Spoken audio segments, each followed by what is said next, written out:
I remember the first time I decided to take the backroads of Ohio. It was a hot summer afternoon, and I had just finished loading up my truck at a distribution center. I was in a hurry, already behind schedule, and figured I'd shave off some time by taking a shortcut instead of sticking to the main highways. The GPS suggested an alternate route that cut straight through the countryside. It was a road I'd never taken before, but it seemed like a simple, harmless detour. Nothing to worry about. The sun was shining and the sky was clear. I could see endless stretches of farmland and open fields as I made my way out of the city. The highway gradually faded into a narrow two-lane road, surrounded by dense forest on either side. At first, it was almost relaxing. The usual stress of city driving was gone, replaced by the sounds of birds and the rustling of leaves. It felt like I was stepping into a different world, far removed from the noise and chaos of the highways. I could actually enjoy the drive for once, and the scenery was beautiful. Rolling hills, old barns with peeling paint, and fields of tall corn swaying in the breeze. As the road took me deeper into the countryside, I started to notice how empty it was. I hadn't seen another car for miles. In a way, it was refreshing, but there was something unsettling about the isolation, too. It was just me, my truck, and the road stretching out into the unknown. The further I went, the narrower the road became. The trees seemed to grow taller and closer together, forming a canopy that blocked out the sun. The air inside the truck felt colder, and I found myself rolling up the window, even though it was still warm outside. I began to notice small abandoned houses along the road. Some were barely more than shacks, with broken windows and doors hanging off their hinges. Others looked like they had once been nice family homes, now left to rot and be reclaimed by nature. There was a kind of eerie beauty to it all, but I couldn't shake the feeling that I was being watched. Every now and then, I thought I saw movement from the corner of my eye, a flicker of shadow between the trees, a flash of color that wasn't there when I turned to look. I told myself it was just my imagination playing tricks on me. I'd been driving for hours, and maybe I was just tired. But the feeling wouldn't go away. The deeper I went into the back roads, the heavier the air seemed to get. It was like the atmosphere itself was changing, becoming thick and oppressive. I started to get this uneasy sensation like I was intruding somewhere I wasn't supposed to be. I tried to shrug it off. I've driven through a lot of rural areas, and it's not unusual to feel a bit out of place in a setting so different from the city. But this was different. There was a kind of tension in the air that I couldn't explain. I came to a fork in the road and the GPS told me to take the left path. It was a smaller, unmarked road, barely more than a gravel path, winding through a dark patch of forest. The trees were so thick that barely any light made it through the canopy. It almost looked like a tunnel of branches, twisting and closing in on me. I hesitated for a moment, staring down that dark, narrow path. It felt like the entrance to something unknown, something that didn't want to be disturbed. But I had a schedule to keep, so I took a deep breath and turned left. The road was rougher here, full of potholes and loose gravel. The truck jolted and rattled with every bump. I had to slow down to avoid damaging the tires. The forest seemed to swallow up all sound. Even the noise of the engine felt muffled. The only thing I could hear was the crunch of gravel under the wheels and the occasional creak of the truck's suspension. It was like driving into another world, one where time moved slower and everything felt strangely distant. I checked the GPS again, but the signal was weak. The screen was stuck, showing my truck frozen on the same spot, even though I was still moving. I tried refreshing it, but it wouldn't update. I had no idea where I was anymore, just a tiny blinking dot on a blank stretch of road. I felt a knot tighten in my stomach. I was in unfamiliar territory, and now I was cut off from my only source of navigation. It was then that I realized something. I hadn't seen a single road sign since I'd left the main highway. No mile markers, no speed limits, nothing. It was as if this road didn't officially exist. I figured I'd just keep going straight until I found a familiar landmark or another road to turn onto. But the further I went, the more I started to regret my decision. I was deep in the heart of Ohio's backwoods now, far away from any help if something went wrong. The sun was starting to dip lower in the sky, casting long shadows across the road. I could feel the light fading and the forest seemed to grow even darker. I turned on my headlights, but the beams barely penetrated the thick underbrush. I kept my eyes on the road, but it was hard not to glance at the trees every now and then, half expecting to see something staring back at me from the darkness. Suddenly, the road took a sharp turn, and I had to slam on the brakes to keep from skidding off into the ditch. My heart raced as I struggled to control the truck, the tires skidding and throwing up gravel. I managed to stop just in time, the front end of the truck teetering precariously close to the edge. I took a deep breath, trying to calm my nerves, but my hands were shaking. As I sat there, catching my breath, I realized how quiet it had become. The birds had stopped singing, and there was no sound of wind rustling through the leaves. It was a silence so deep it felt unnatural. That's when I knew for certain I shouldn't be here. I didn't belong on this road, and whatever lay ahead wasn't something I wanted to find out. I decided then and there to turn around and head back to the highway. It took some maneuvering to get the truck turned around on the narrow path, but I didn't care about the time I'd lost anymore. I just wanted to get out of there. As I made my way back, the GPS suddenly flickered back to life, showing me a clear route back to the main road. It felt like I was being guided out, as if the forest itself had decided to let me go. I didn't look back, and I haven't taken the backroads of Ohio since. That was the first and last time I let the GPS lure me into those hidden paths. What seemed like a shortcut turned into one of the most unsettling experiences of my life, and I've learned my lesson. Some roads are better left unexplored. There's a particular stretch of road out in Ohio that still haunts me to this day. It was one of those long-haul nights when you've been driving for hours, and your mind starts to play tricks on you.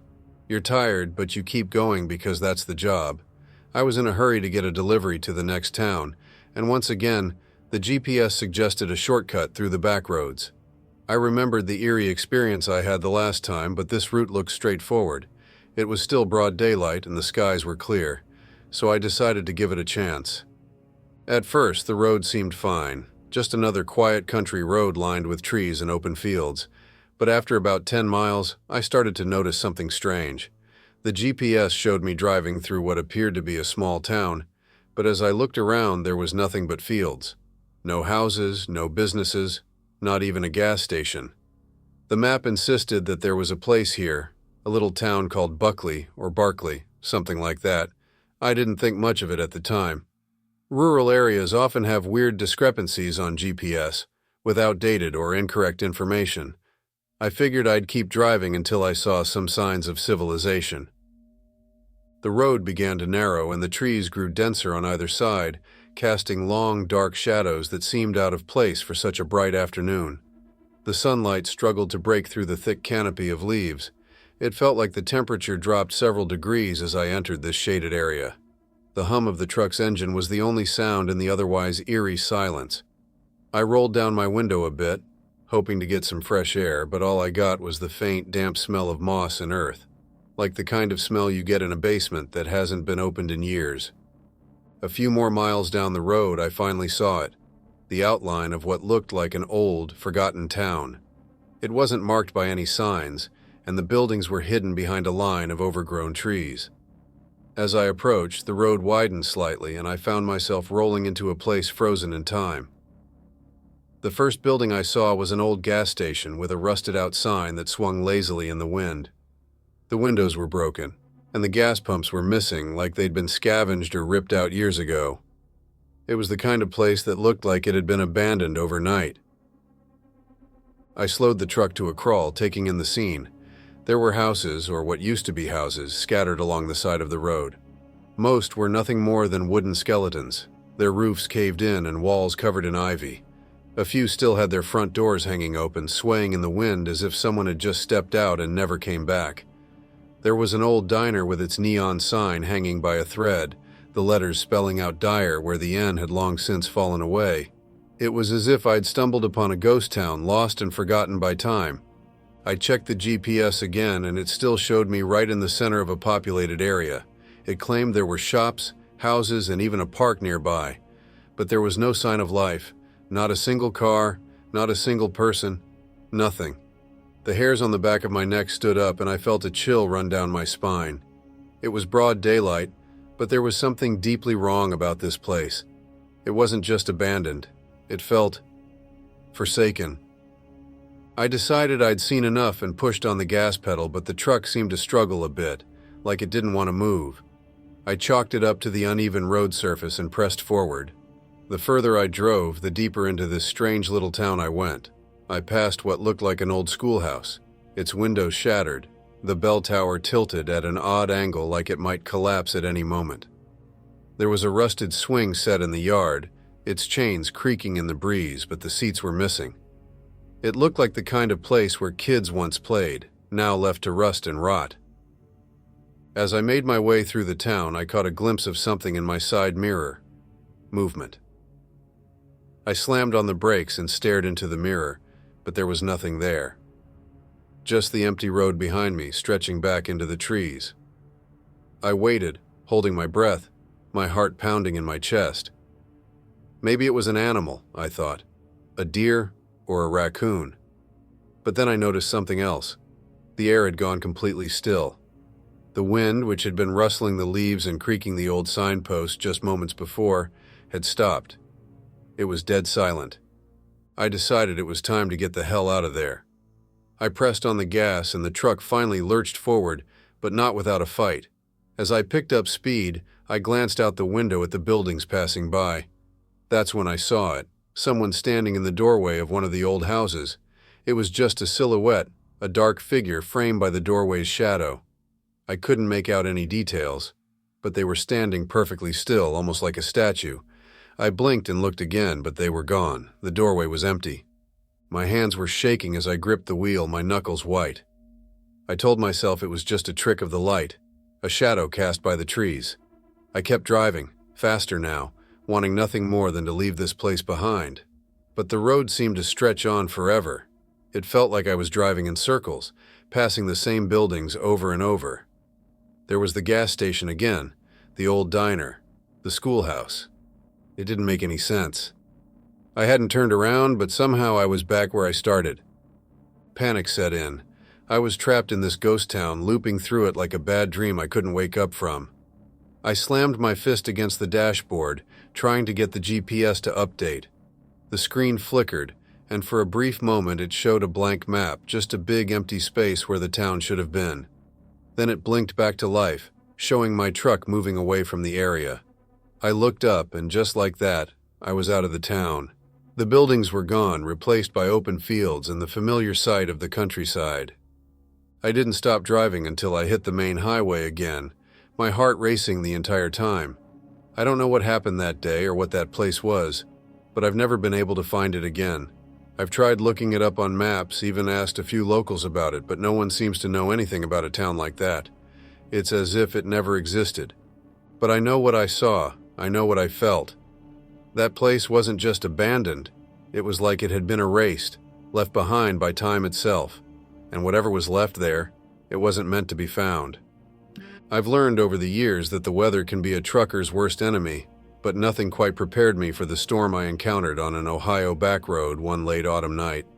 I was hauling a heavy load across the state on a tight schedule as always, and the sky was starting to turn gray with the promise of rain.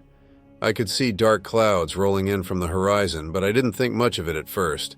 Storms are common in the Midwest, and I'd driven through plenty of them before. I'd been following the main highway, but after seeing an alert for traffic due to a wreck up ahead, I decided to take a detour. It was a risk, but I figured a small, winding back road might help me dodge the delay and get me back on track. The road looked straightforward on the GPS, just a short, scenic route through the countryside that would connect back to the highway in a few miles. I had no idea that this choice would lead me straight into a nightmare. As I turned onto the back road, the sky darkened even more, and the wind picked up. I could feel the gusts pushing against the truck, and the first few drops of rain started to splatter on the windshield. They were big, heavy drops, the kind that signal a storm is about to get serious. Within minutes, the drizzle turned into a downpour, and I had to flip the wipers to their highest setting. Even then, it was hard to see more than a few feet ahead. The rain was coming down in sheets, obscuring the road, the trees, everything. The road itself was narrow, just a single lane winding through thick woods on both sides. It was barely wide enough for my truck, with sharp curves and sudden dips that made it difficult to navigate even in good weather.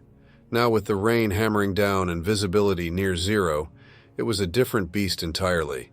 The branches of the trees hung low over the road, swaying violently in the wind, and I started to worry about one snapping off and crashing down in front of me. The storm quickly escalated from bad to worse. Lightning split the sky in blinding flashes, followed by the deafening rumble of thunder that shook the truck. I've been through plenty of storms, but this one felt different. There was a ferocity to it, as if the storm itself was alive and angry. The rain turned to hail, pelting the roof of the cab like a shower of stones. Each impact made a sharp, cracking sound that set my nerves on edge. The road was turning into a river. The water pooled and rushed over the asphalt, carrying leaves and debris with it. I could feel the truck sliding slightly with every turn, the tires struggling to grip the slick surface. I knew I should stop and wait it out, but there was no safe place to pull over.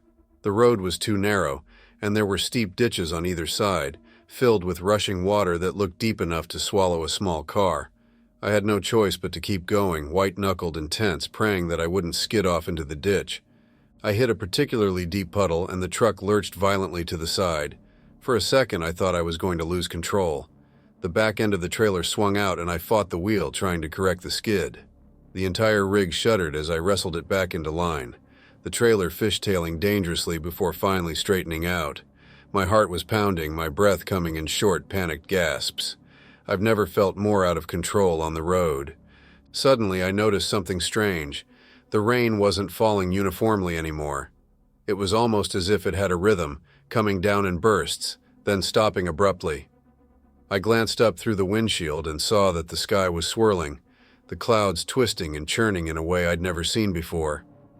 The wind was howling, bending the tops of the trees until they almost touched the ground. It looked like a funnel cloud was forming right above me. I realized then that I might be driving straight into a tornado.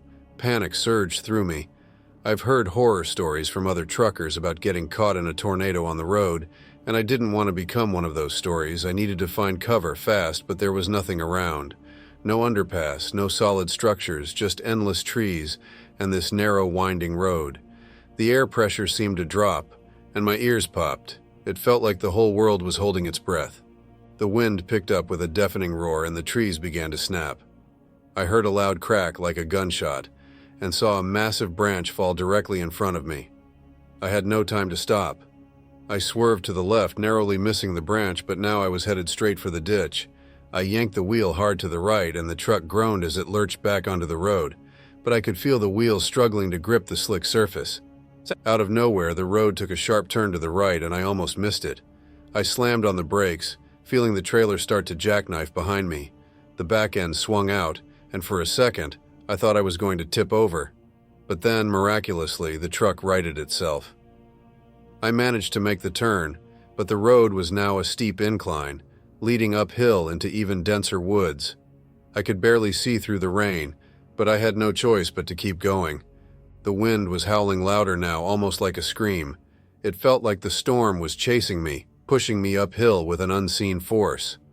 Lightning struck a tree just a few yards ahead, splitting it in two with a loud crack. I watched in horror as the top half of the tree fell across the road, blocking my path. I was trapped, with nowhere to go. I threw the truck into reverse, trying to back up, but the tires spun uselessly on the wet gravel. I was stuck, and the storm was only getting worse. The rain turned to a blinding mist, swirling around the truck like a shroud. I could barely see the hood, let alone the road ahead. It was as if the world outside had disappeared, leaving me alone in a gray void. For a few moments I sat there, gripping the wheel, listening to the storm rage around me. I've never felt so small, so powerless. I don't know how long I waited there, but eventually the wind began to die down. The rain lessened, turning back into a light drizzle. The mist started to lift, and I could see the road again, though it was littered with debris, branches, leaves, and chunks of bark scattered everywhere. I managed to back up enough to navigate around the fallen tree.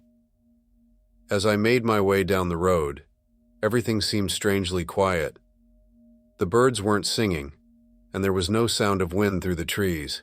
It was as if the forest itself was holding its breath, watching me leave. I finally made it back to the main highway, exhausted and shaken. I've driven through plenty of storms before and since, but none like that one. It felt personal, almost as if the storm had come alive to chase me away. I don't take back roads during bad weather anymore. Whatever's out there in the woods of Ohio, it doesn't want company. If there's one lesson I've learned from my years on the road, it's that you can't always trust your GPS, especially on the back roads of Ohio. Technology has its limits, and out there in the deep countryside, you might as well be traveling blind.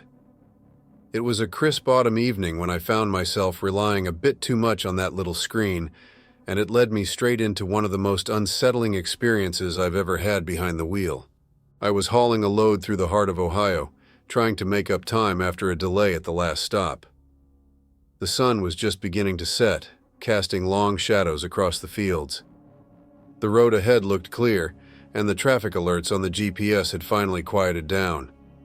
Everything seemed calm, and I thought I was in for a smooth drive the rest of the way. But then, out of nowhere, the GPS rerouted me, suggesting an alternate path that supposedly would save me 10 minutes. The new route took me off the main highway and onto a narrow country road. I hesitated for a second, eyeing the narrow turn. It didn't look like a typical route for a big rig, but the GPS was insistent, flashing that bright blue line that urged me to take the exit. I'd taken shortcuts before, and they'd usually worked out fine. So I turned the wheel and followed the new path, unaware that I was making a huge mistake. The road started off paved but quickly turned into gravel. The sound of the tires crunching on the loose stones was oddly soothing at first, like the rhythm of waves crashing on a beach. But then the gravel gave way to packed dirt, and the truck began to jolt and bounce with every dip and bump. I had to slow down, gripping the wheel tighter as the sun dipped below the horizon. The trees on either side of the road grew thicker, their branches intertwining above like the vaulted ceiling of a cathedral. It got darker faster than I expected, and soon I was driving in near pitch blackness.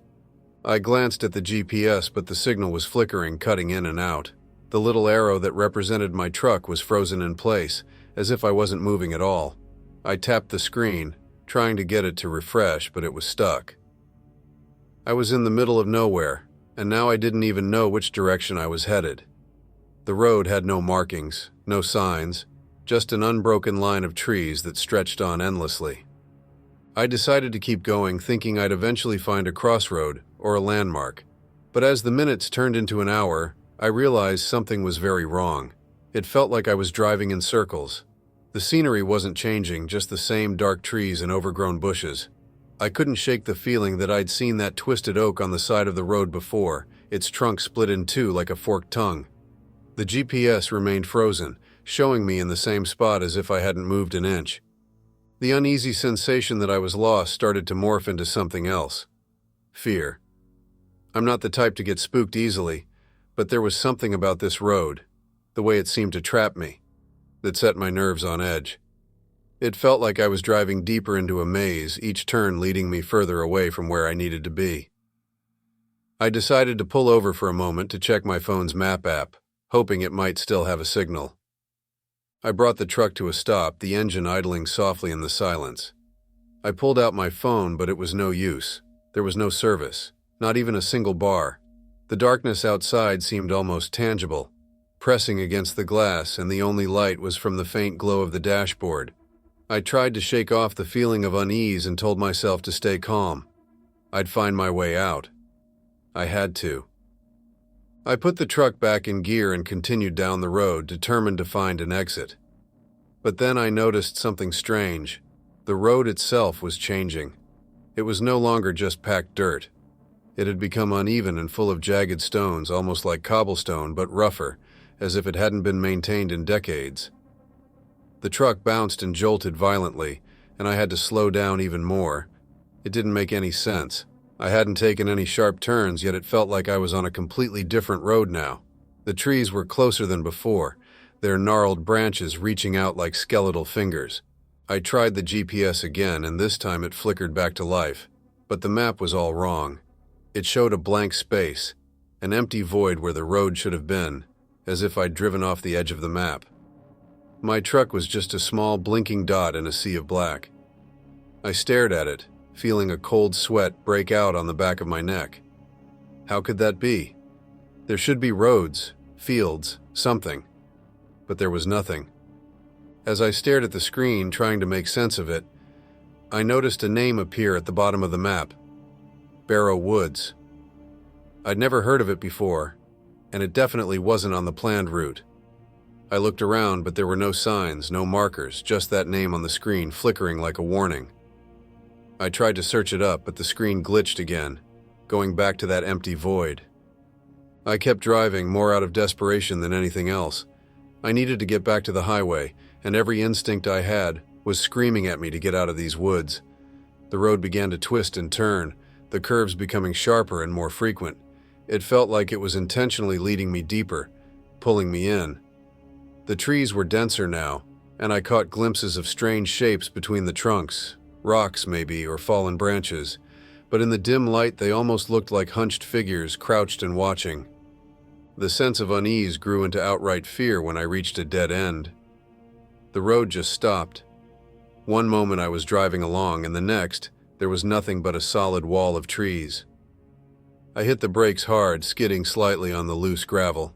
I sat there, staring at the trees, my heart pounding. There hadn't been any turnoffs or forks in the road. It didn't make any sense. I put the truck in reverse, planning to backtrack, but as I did, the headlights swept across something on the side of the road. It was a sign, old and faded, almost hidden by the underbrush. I could barely make out the words. No through road. Turn back. The paint was chipped, and the wood was rotting, like it had been there for decades, long forgotten. I shifted into drive, ready to turn around, but then I heard it, a sound that cut through the silence like a knife.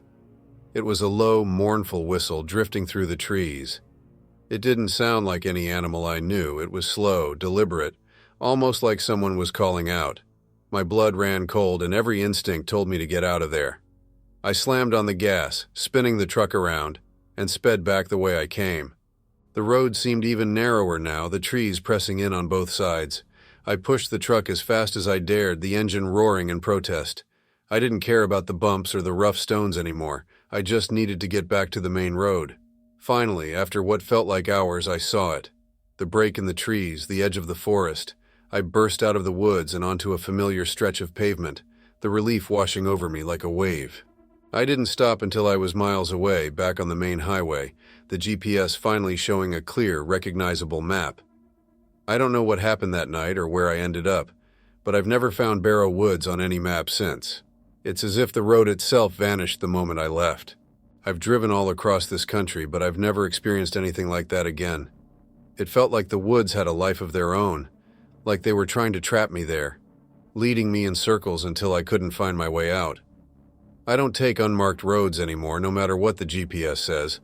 Some places aren't meant to be found, and I'm not going looking for them ever again. Driving at night on the back roads can be unsettling for any trucker, but Ohio's rural stretches take it to a whole new level. There's something different about those roads after dark, a kind of eerie stillness that settles over the landscape like a heavy fog. It's not just the darkness or the isolation. It's the feeling that you're not really alone out there, even when the road ahead is empty. I've had my share of strange encounters on these lonely stretches, but one night in particular still haunts me, a memory that surfaces every time I drive through the Midwest at night. It was a moonless night, the sky completely black except for the occasional flicker of distant lightning. I'd been driving for hours and was running low on caffeine and patience. The GPS had routed me onto a back road that I'd never taken before, a narrow, twisting lane cutting through dense woods. It seemed like a good idea at first, a shortcut that would save me 20 minutes. But as I turned onto the unmarked road, the trees closed in around me, blocking out what little light there was from the stars. I could barely see more than a few feet ahead, even with my high beams on. The road was rough, with potholes and uneven patches that made the truck jolt and rattle. I slowed down, trying to keep control as the wheels bounced and skidded on the gravel. There was no sign of civilization anywhere, just a thick wall of forest pressing in from both sides. It was so quiet I could hear the sound of my own breathing, the rhythmic hum of the engine the only thing breaking the silence. As I navigated the winding path, I noticed a faint glow ahead, just a flicker of light, like a candle in the distance. It was strange because I hadn't seen any houses or streetlights for miles. The light seemed to hover in the trees, bobbing slightly as if it were moving. I squinted, trying to make out what it was, but it disappeared before I could get a clear look. I brushed it off as a reflection or a trick of my tired eyes, but as I drove on, the light reappeared, this time closer, hovering just off the side of the road. I slowed the truck, squinting through the windshield. It wasn't a light from a vehicle. There were no headlights, no taillights, nothing that made sense. It almost looked like a lantern, swinging gently as if someone was holding it, walking slowly along the edge of the woods. I couldn't see anyone, just the faint yellow glow moving through the darkness. My first thought was that it might be a hiker or someone lost out here, so I rolled down the window and called out, "Hey, do you need help?" The moment the words left my mouth, the light stopped moving. It froze in place, hanging there like a suspended orb. I waited, listening for a response, but there was only silence. The light didn't move, and there was no sound of footsteps or rustling leaves. It just hovered there, an eerie, pale glow against the pitch-black backdrop of the forest. I felt a cold chill run down my spine, and I realized I'd made a mistake. Whoever, or whatever it was, didn't want to be found. I rolled up the window quickly and hit the gas, trying to put as much distance between me and that light as possible. As I drove on, I kept glancing in my rearview mirror, half expecting to see it following me. But there was nothing there, just the dark, empty road stretching out behind me. I took a deep breath, trying to shake off the unease that had settled over me like a heavy blanket. I thought that was the end of it. I'd had a strange experience, but nothing more. At least that's what I told myself. But about 10 minutes later, I saw it again, this time directly in front of me, standing in the middle of the road. It wasn't a light this time, it was a figure, a dark silhouette framed by the faint glow of my headlights. I couldn't make out any details, just the outline of a person, standing perfectly still, facing my truck. I slammed on the brakes, the tires screeching on the gravel as the truck came to a sudden stop. My heart was pounding, and I could feel sweat dripping down the back of my neck. I leaned forward, trying to get a better look. The figure didn't move. It just stood there, blocking the road. I couldn't see a face or any features at all. It was just a shadow, an absence of light that seemed to absorb the beams of my headlights. I honked the horn, a loud blast that echoed through the silent woods. Still, the figure didn't move. It was like it was made of smoke, insubstantial and unreal, but somehow more solid than anything I'd ever seen. The longer I looked, the more certain I became that it wasn't a person. It couldn't be. There was something off about it, something that made the hair on my arms stand up. It wasn't just standing there, it was watching me. I don't know how long I sat there staring at it, but it felt like hours. My hands were trembling, gripping the wheel so tightly my knuckles were white. Finally, I snapped out of it and threw the truck into reverse, backing away slowly. The figure didn't move, it just stayed there as if rooted to the spot. I kept backing up until it disappeared into the darkness, swallowed up by the night. I turned the truck around as fast as I could, taking a different route, even though it meant adding an extra hour to my drive. I didn't care. I just wanted to get away from whatever I'd seen. My heart didn't stop racing until I was miles away, back on a well-lit highway, surrounded by the comforting sight of other cars. Even then, I kept checking my mirrors, half expecting to see that figure standing in the middle of the road behind me. The rest of the drive was a blur. I barely remember pulling into the truck stop, parking the rig, and stumbling into the diner for a cup of coffee. I must have looked like I'd seen a ghost, because the waitress gave me a strange look and asked if I was okay. I nodded, but I couldn't find the words to explain what had happened.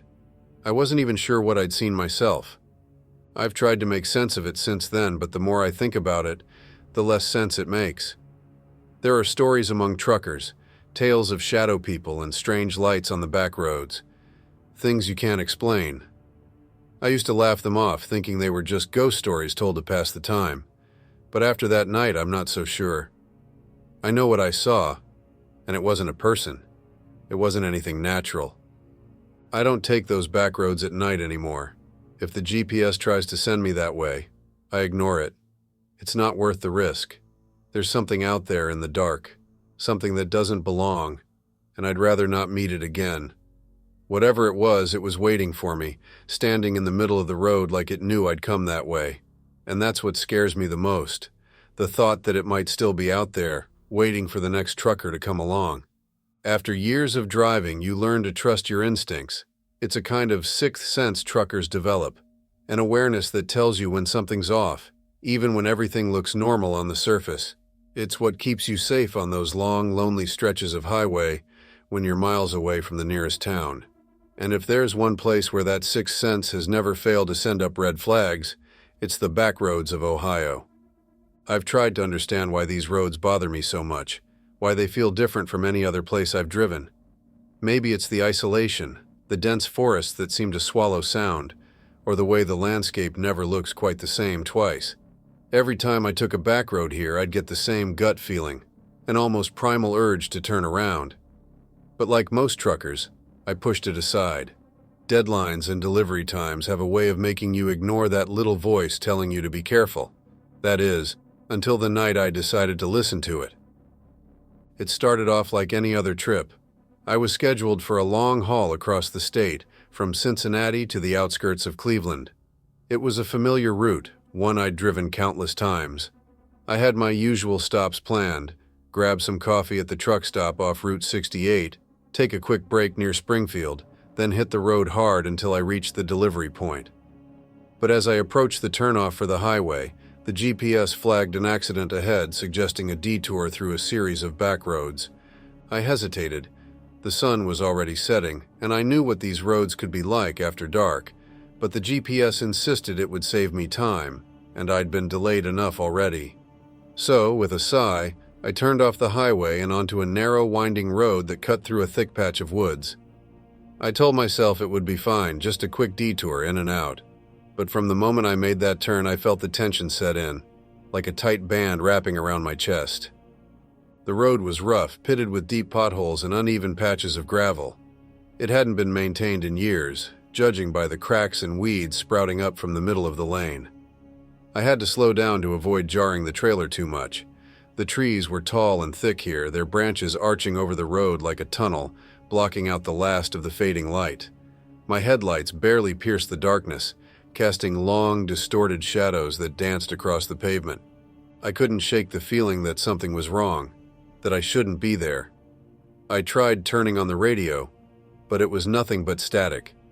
I scanned through the channels, but I couldn't pick up a single station. That was unusual.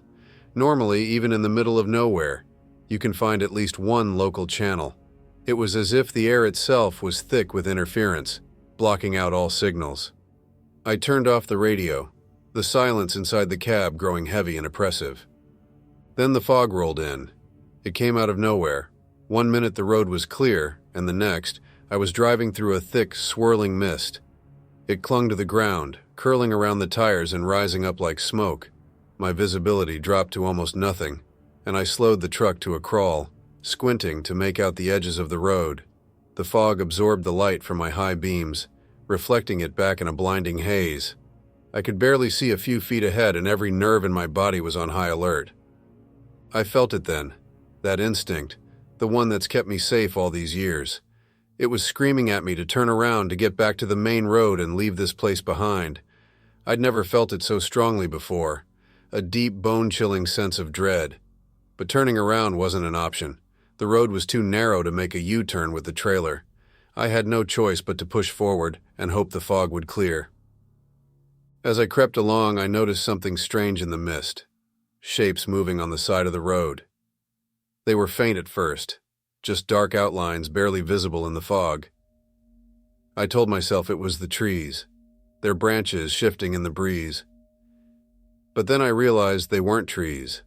They were too tall, too slender, like people standing just off the shoulder of the road, watching me pass. I blinked, trying to clear my vision, but the shapes were still there, motionless, lined up in the mist like silent sentinels. I felt a surge of panic and pressed down harder on the gas. The truck lurched forward, the engine growling as I pushed it faster than I should have on that rough road. The figures disappeared into the fog, but the sense of being watched didn't go away. If anything, it grew stronger, as if hundreds of unseen eyes were tracking my every move. Then I saw the lights, small, flickering points of yellow dancing in the mist ahead of me. They looked like lanterns, swaying gently, bobbing up and down like they were being carried. For a split second, I thought I'd come across a group of people, maybe a search party or campers lost in the fog. But as I got closer, I realized there were no people holding the lanterns. They floated on their own, drifting slowly across the road and disappearing into the trees. I slammed on the brakes, bringing the truck to a sudden halt. My heart was pounding so hard I could feel it in my throat. I'd never seen anything like this before. The lanterns were gone, but the road ahead was completely shrouded in fog, an impenetrable wall of gray. I couldn't go forward, and there was no way to turn around. I was trapped. I sat there for what felt like an eternity, the truck idling softly, the fog pressing in from all sides. I don't know what made me do it, but I grabbed the wheel and made a choice I'd never made before. I threw the truck into reverse. Slowly, carefully, I backed up, inching my way along the road. The visibility was terrible, but I couldn't shake the feeling that I needed to get out of there, no matter what. After what felt like hours, the fog began to thin. The road widened slightly, and I finally found a spot where I could turn the truck around. I didn't waste any time. I swung the rig around and floored it, heading back the way I'd come. The mist continued to dissipate, and soon I could see the familiar outline of the main highway up ahead. I've never felt so relieved in my life. When I finally pulled back onto the highway, I checked the GPS, but the detour route was gone. It was as if it had never existed. The map showed a clear, direct path along the main road. No signs of the back road I'd just spent hours driving on. I pulled over at the nearest rest stop, my hands still shaking. I needed a moment to breathe, to convince myself that what I'd just experienced was real. I tried looking up that route later, searching for any mention of it online, but there was nothing. No road by that name, no records of a detour in that area. I even asked a few local drivers about it, but they just shook their heads, saying there were no shortcuts like that in those parts. It was as if the road had appeared just for me, leading me into a place I was never meant to go. That was the night I made my decision. No more back roads, no more shortcuts. The time saved isn't worth the risk, not after what I've seen. I stick to the highways now, even if it means sitting in traffic for hours. Some places aren't meant to be found, and I don't intend to go looking for them again. Whatever's out there on those lonely roads, whatever watches from the woods and waits in the fog, it's best left alone.